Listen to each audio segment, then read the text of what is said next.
එතකොට අපි කලින් වීඩියෝ එකේදී කතා කරා ආගම් සටහනේදී වූ පත ගැන. එතකොට ඒකෙදී අපි එකින් එක අත දේවල් පාවිච්චි කරලා අපි මේ වීඩියෝ එකේදී උදාහරණ කිහිපයක් සාකච්ඡා කරමු.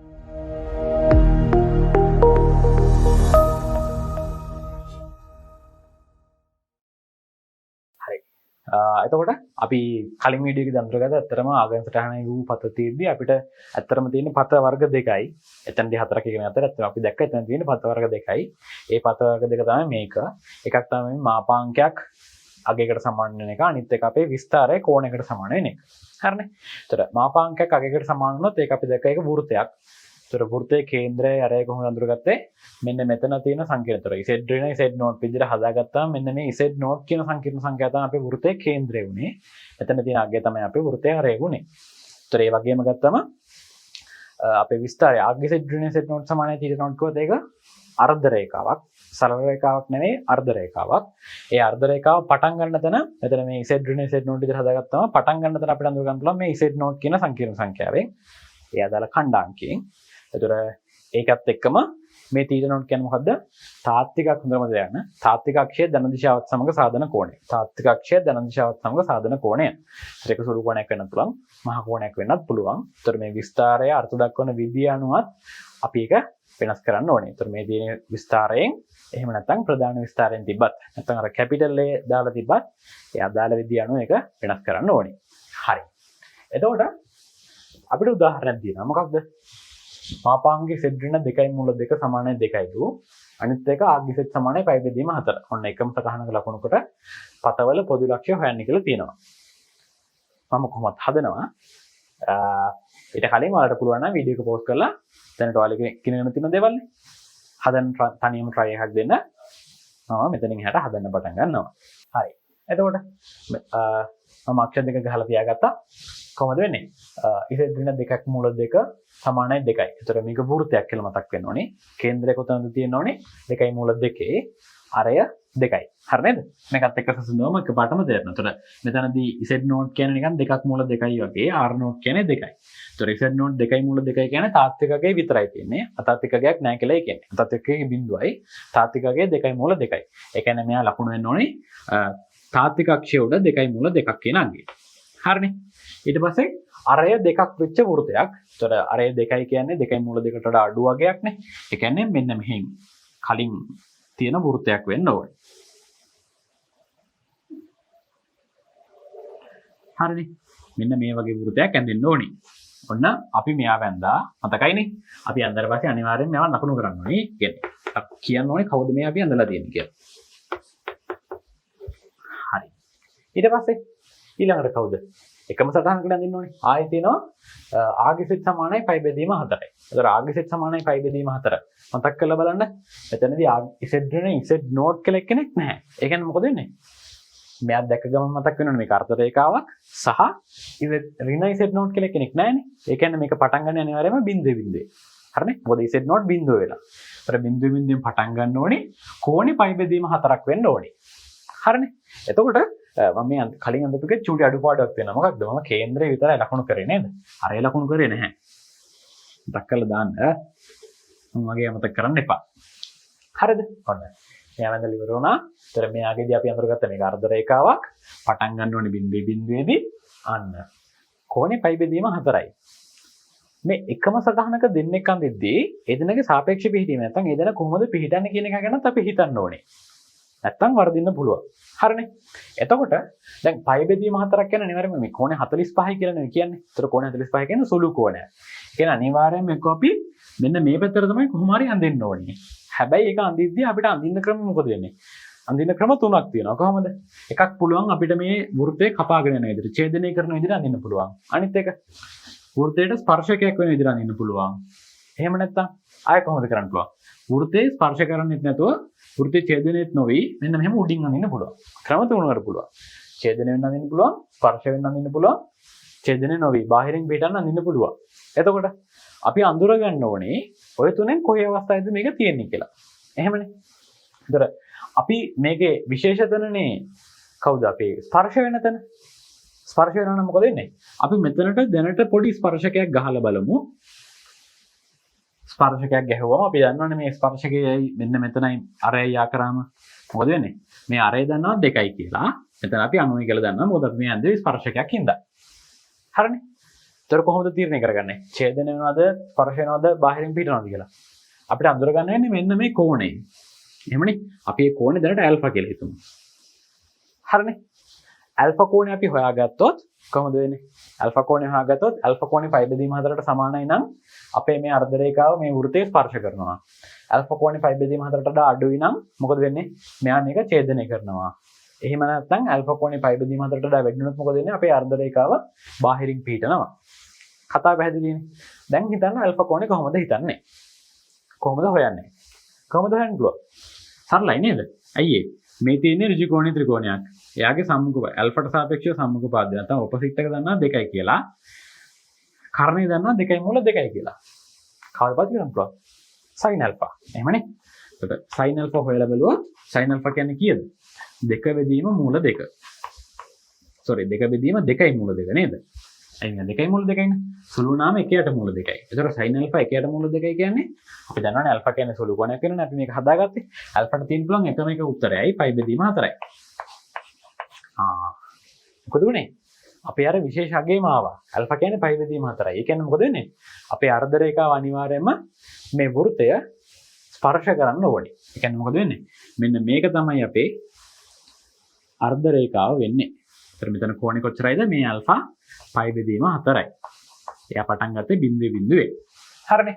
ඒතර මේක අපි එහෙනම් නම් කරමු ආග් z සමානයි පයි බෙදීම 4යි කියලා. ඔන්න. දෙන්නවම එකම සටහනක් උඩ ලකුණු කරා. ප්‍රශ්නයක් නැහැ. ඊට පස්සේ අපෙන් අහනවා මොකද්ද?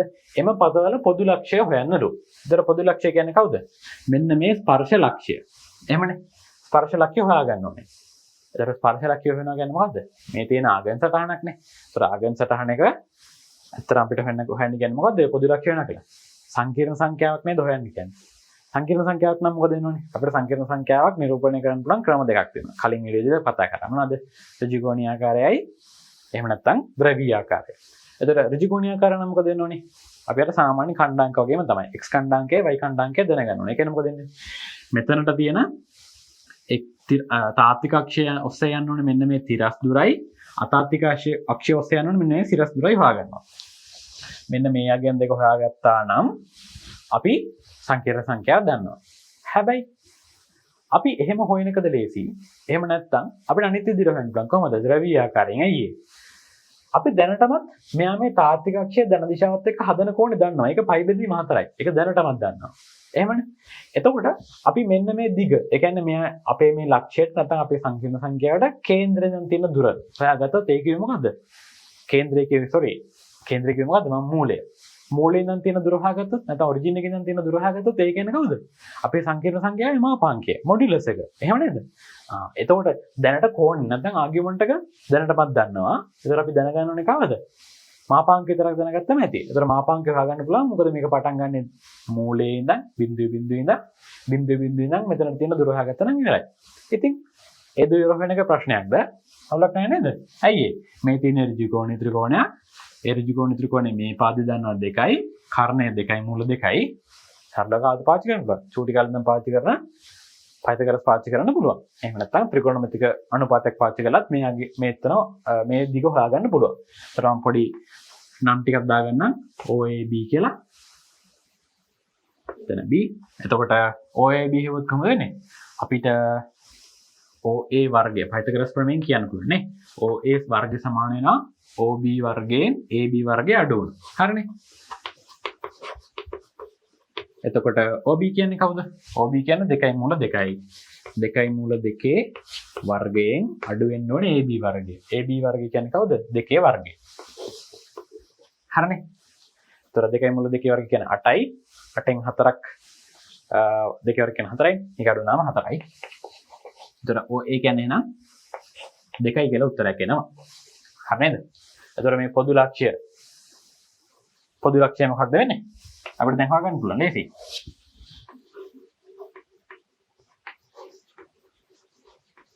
පොදු ලක්ෂ්‍ය වෙන්නේ මාපාංකය කොච්චරයිද? මූලයෙන් ඉඳන් තියෙන දුර 2යි, අපි කලින්ම කෝණෙන්ද දන්නවා පයි බෙදීම 4යි. එහෙනම් කොහොමද එන්නේ? අපි සාධාරණව ලිව්වේ r cos θ ධන i sin θ කියලා නේද? මතකද? සංකීර්ණ සංඛ්‍යා ද්‍රව්‍ය ආකාරය. එතකොට මෙතනදී මේ කියන r දැන් කීයද? අපි හොයාගත්ත මූලිකයන් තියෙන දුර 2යි. cos කෝණය කොච්චරයිද? තාත්වික අක්ෂය ධන දිශාවත් සමග සාධන කෝණය. පයි බෙදීම 4යි. cos පයි බෙදීම 4යි. ධන i sin පයි බෙදීම 4යි. අපිට ඕන නම් පයි බෙදීම cos පයි බෙදීම 4ටයි sin පයි බෙදීම 4ටයි අදිශය කරන්න පුළුවන්. කොහොමද වෙන්නේ එතකොට? දෙක වතාවක් 1 යට මූල 2 ධන i 1 යට මූල 2. හරිනේ? සුළු කරන්න පුළුවන්. සුළු කරලා චුටි ළමයි නෙවෙයි නේද?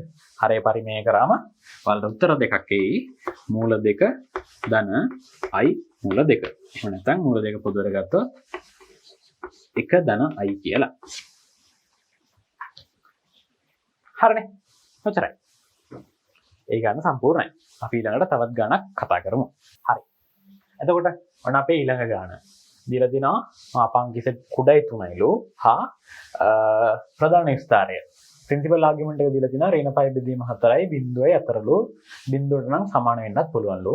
එකම සටහනක ලකුණු කොට ඒවාට පොදු වර්ගඵලය සොයන්න. හරි? දැනට කියලා දුන්න දේවල් වලින් අපි ඉගෙනගත්ත දේවල් වලින් කතා කරන්න පුළුවන්. ඒ කියන්නේ හදන්න පුළුවන්. මම කැමතියි ඔයාලා මේක කලින් පළවෙනි පාර try කරලා ඉන්නව නම් ඊට පස්සේ මම හදන්න පටන් ගන්නවා. පුළුවන් නම් වීඩියෝ එක පෝස්ට් කරලා හදන්න. හරි? එතකොට මම අක්ෂර දෙක නම් දැනට ගහලා තියාගත්තා. ඒතර මතක් කළා අනිවාර්යයෙන්ම අපේ අක්ෂර දෙක නම් කරන්න ඕනේ. අමතක කරන්න බෑ.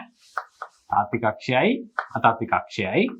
ඊට පස්සේ දැන් අපි ඉගෙන ගත්තට වඩා චුට්ටක් වෙනස්. ඇයි ඒ? අපි මේ දෙන්නනේ ඉගෙන ගත්තේ නේද? ඒතර ඒකෙදි තිබ්බ වෙන සමාන ලකුණක්. නේ? අසමානතාවයක් තියදී ඉගෙන ගත්තේ නෑනේ. එහෙම නේද? දැන් මෙතන මොකදලා තියෙන්නේ?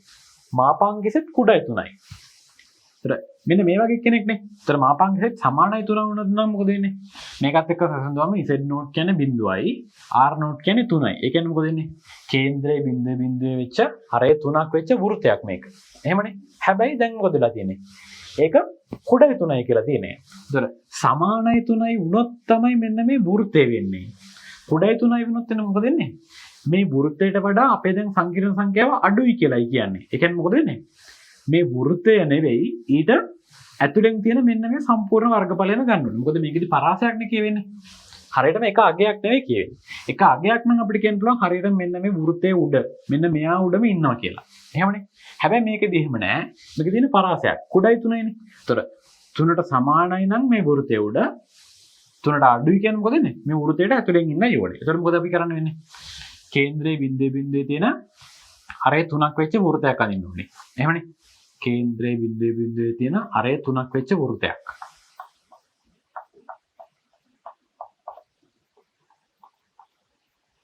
හරි. අයි මම මේ කඩේ දැම්මක් කරන්නේ. එතන සමාන කිරීමක් නැහැ. සමාන වුණොත් තමයි මේක උඩ කියන වෘත්තේ උඩට අපිට යන්න පුළුවන්. දැන් සමාන නැහැ. ඊට වඩා මොකද වෙනවනේ? මෙතනදී මෙතන 3යිනේ තිබ්බේ. අන්නේ 3ට වඩා දැන් අපේ අගේ අඩු වෙන්න ඕනේ. ඒ කියන්නේ අපේ වර්ගඵලයේ දැන් මෙතන එහෙනම් කියවෙන්නේ පතයක් නෙවෙයි. මොකද වෙන්නේ වර්ගඵලයක්. එහෙනම් මේක තමයි අපේ වර්ගඵලය. ඊට වඩා අඩුයි කියලානේ තිබ්බේ. ඒතර මේ වර්ගඵලය මාක් කරොත් කවුද වෙන්නේ? මේ තමයි තියෙන්නේ. මම මේ පැත්තම කරනවා. මාපාංක Z කුඩයි 3යි කියන එක තමයි මේ තියෙන්නේ. හරිනේ? ඒතර සරලයි ඉතින් සමානතාවයක් තිබ්බොත් හරියට මේ පතේ අපිට හම්බ වෙනවා. අසමානතාවයක් තිබ්බොත් වර්ගඵලයක් හම්බ වෙනවා. ඒතර වර්ගඵලය තීරණය වෙනවා කුඩයිද වැඩිද කියන එක. හරිනේ? ඒතර සමාන වුණොත් තමයි ඒක ගණේරකින් දාන්නේ. එහෙම නැති වුණොත් කඩේරකින් දාන්න ඕනේ සමානතාවයක් තිබෙන්නේ නැත්තම්. හරිනේ? ඒතර කුඩයි 3යි ඉඳලා මේ ඇතුළ පාට උනේ. විශාලයි 3යි නම් එළිය තමයි පාට වෙන්න ඕනේ. කතාව පැහැදිලි කියලා හිතනවා. ඊට පස්සේ මෙතනදී මොකද වෙන්නේ? අර වගේමයිනේ. මේ වගේ කෙනෙක්. ඒතර මේක අර්ධ රේඛාවක්. ඒතර මේ අර්ධ රේඛාවෙදී මොකද වෙන්නේ? දැන් මේ අර්ධ රේඛාවට සීමා දෙකක් තියෙනවා. ඒතර මේකෙදි කියලා තියෙන්නේ ප්‍රින්සිපල් ආගියුමන්ට් එක නැත්නම් ප්‍රධාන විස්තරයක් නේ. ඒතර ඒකෙදි කියන්නේ කෝණේ ඍණ පයි බෙදීම 4 වෙනකම් බිඳුවයි කියලා. ඒතර ඍණ පයි බෙදීම 4 කියන්නේ මොකද්ද? තාත්වික අක්ෂය නම් වාමාර්ථව කරකිච්ච එකක් නෙවෙයි අනිත් පැත්තට දක්ෂිණාර්ථ කරකිච්ච එකක් නේ. මතකයිනේ. එතකොට මොකද ප්‍රධාන විස්තරය අර්ථ දක්වලා තිබෙත් ඍණ පයි ඉඳන් ධන පයි වෙනකම්. මතක ඇති අපි කලින් වීඩියෝ එකක්ම ඒක ගැන කතා කරා. හරිනේ. එතකොට මේකදී නම් පටන් ගන්නකොට ඍණ පයි බෙදීම 4 නේද? ඍණ පයි බෙදීම 4 කියන්නේ මේ වගේ පැත්තකට නේද? ඇයි මම මේ කඩේරකින් ආයෙ මෙයාව ලකුණු කරන්නේ? එතන සමාන කිරීමක් නැහැ. සමාන කිරීමක් තිබ්බනම් ගණේරක් අඳින්න මට අයිතිය තියෙනවා. නැති හින්දා ඒතර කඩේරක් නේ තියෙන්නේ. sorry. එතන සමාන කිරීමක් නැහැනේ. ඒකෙන්ද ගණේරක්. sorry කඩේරක්. වැරදුනා. හරි. ඊට පස්සේ මොකද වෙන්නේ? මෙතනදී තියෙන්නේ ඒතර පයි බෙදීම 4 ඉඳන් බිංදුව වෙනකන් අපි එන්න ඕනේ. එහෙමනේ. ඒතර බිංදුව කියන්නේ කවුද ඉතින්? බිංදුව කියන්නේ තාත්වික අක්ෂය මෙතනට යනකම්. හරිනේ. ඒතර මේ තමයි අපි ලකුණු කරත් නම් අපි එතන ලකුණු කරන්නේ නැතුව කෝණේ ලකුණු කරනවා නේද? මෙතන තමයි පයි බෙදීම 4 කෝණේ. හරිනේ. ඒතර පයි බෙදීම 4යි බිංදුවයි 4යි. එහෙමනේ. ඒතර පයි බෙදීම 4යි බිංදුව 4 කියන්නේ මොකද්ද? මෙන්න මේ පරාසය. මේ ඔක්කොම ටික. මොකද මේක දිගටම යනවනේ. ඒතර මේක තමයි එහෙනම් අපේ වර්ගඵලය නේද? මේක අනිත් පැත්තට පාට කරමු.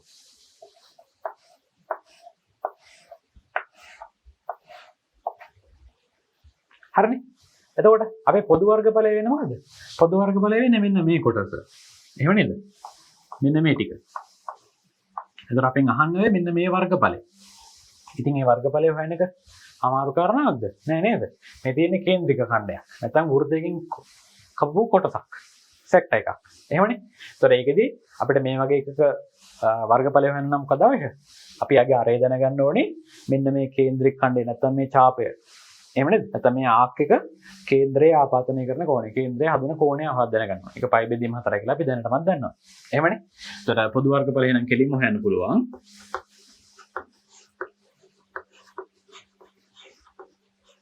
අපි ගාමු මොකක්ද තියෙන සමීකරණ මතක ඇති. භාගයක් r වර්ග θ. ඒතර භාගයයි අරේ r කියන්නේ ඒක අරේ 3යි. θ කොච්චරයිද? θ කියන්නේ පයි බෙදීම 4යි.